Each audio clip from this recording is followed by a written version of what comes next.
So you mentioned the White House.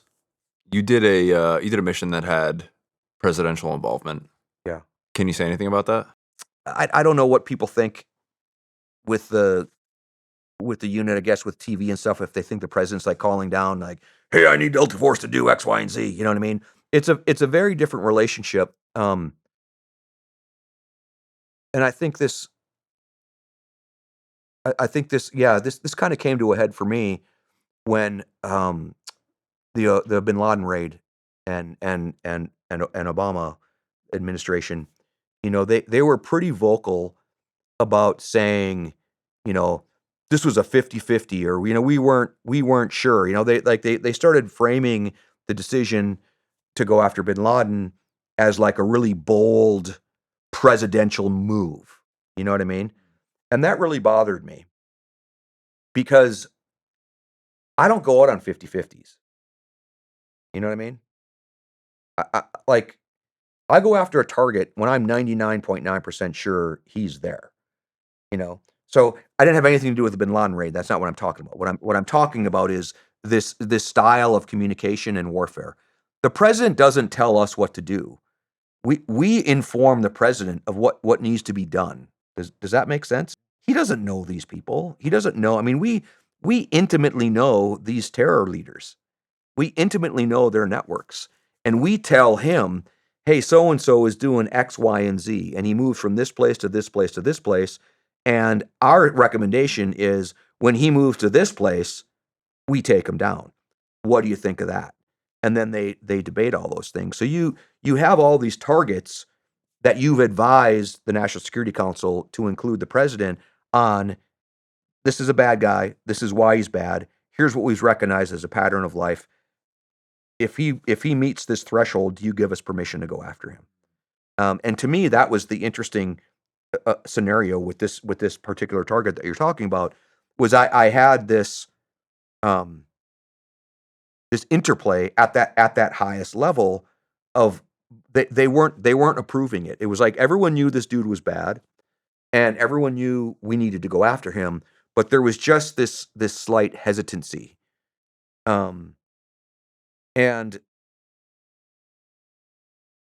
the I don't remember, we were all talking about it. I don't remember who came up with it, or if I came up with it, or what it was. But again, everybody on the troop is a student of warfare, especially the team leaders and the troop sergeant major. Even you study warfare, and even these uh, counterintuitive concepts, just like I was talking about with Hal Moore.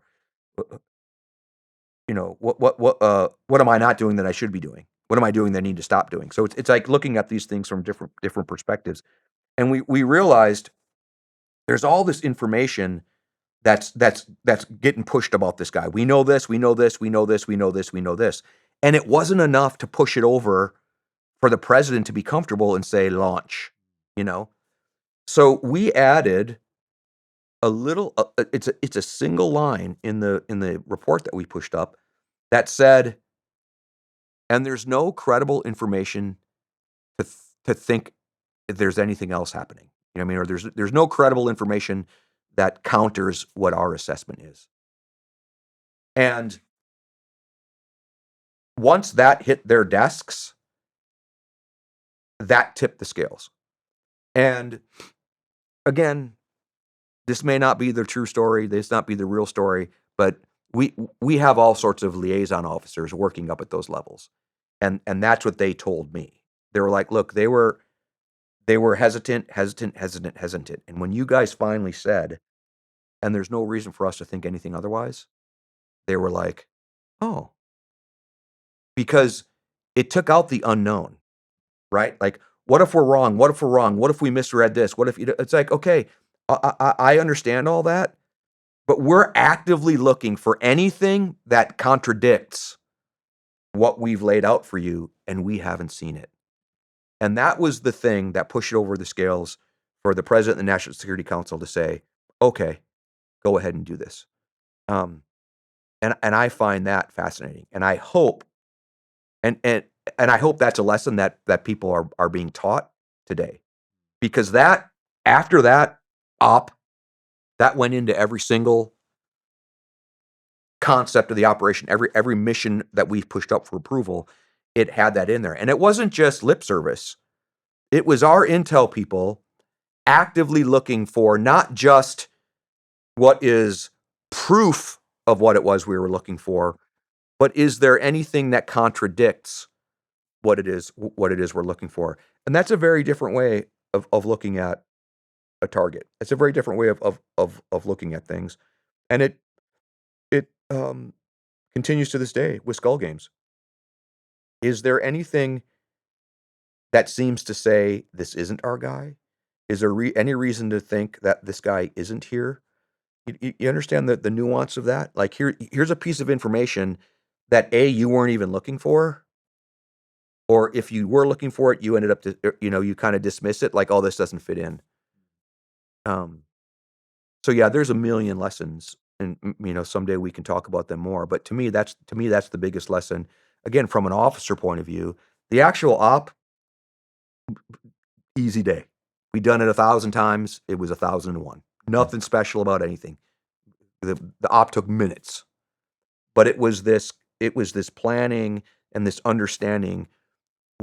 What are our decision makers being hesitant about? Mm. And that was the thing to solve. The rest was all easy day. Was it partly like a plausible deniability thing? Like if, President Bush says, okay, we're in agreement that we need to go kill this guy, but, he's in some non-permissive country, Pakistan, right? Yeah. So if the leader of Pakistan calls me, I can say unequivocally, no, Yeah. I had nothing to do with this because our fingerprints aren't on it at all. Yeah. I mean, things like that come up and go. Those are considerations, and we train for those things. Like that's one of those outliers. Like, hey, we need this to be plausibly deniable, for it to get approved or something like that. So there are specific things that we practice and do, and that's what I think is interesting from the unit, and that's from the start point. So if when you look about like look, one of the things that came up a few years back, the Israelis did a hit somewhere. I don't remember exactly the details, and they denied that it was them. You know, and again, the Arab world and the Israelis kind of get away with it more than we do. Where especially the Arab world, they're like, "Wasn't us." It's like, well, your name is literally on it. It wasn't us. You know what I mean? And the Israelis kind of play that same game. They're like, "It wasn't us." America doesn't really do that very often. And when we do, it's usually pretty tight. And so even that idea of again, if you look back and you look at the news, somebody was able to uncover this movement of all these Israeli operatives under uh in disguise or under what's what I'm looking for, very indiscreetly. They were all operatives coming from all over the world, and they all met at a location and then went to a location, and such operation happened, and then they all disappeared. You know what I mean? And that's one of those things that to have an effective operation like that, it has to start early, where you have to know what your signature looks like, what your movement pattern looks like before you even leave the United States. And it's that on steroids now, right? Like now, like there are citizens that are like watching tail numbers land, and you know what I mean? So it's like all of that deep side of warfare on like, what's the tail number? Hey, this plane went from here to here and its tail number changed. You know what I mean? Like there's everyone and their brother now has access to do that. But back when I was in, that's what governments were looking at. And those were the types of things that, again, in addition to environmental training, understanding we could work, mountains, desert, sea, whatever, mobility, skydiving, whatever. We worked on all of those environmental type things. We also worked heavily on what does our signature look like, and what does signature reduction look like, and that became more and more professionalized over time as well. And it's harder more than ever because the world has biometrics, and my fingerprints and my eye scans. are in databases all over the world. So in this day and age, it's super, super difficult for a country to just be like, "Don't know what you're talking about." What's up, guys? Thank you so much for taking the time to watch the interview. As you could probably tell, this is a brand new channel. So if you got anything out of this at all, please like the video, leave me a comment, tell me what you thought, tell me who you'd like to see on the show.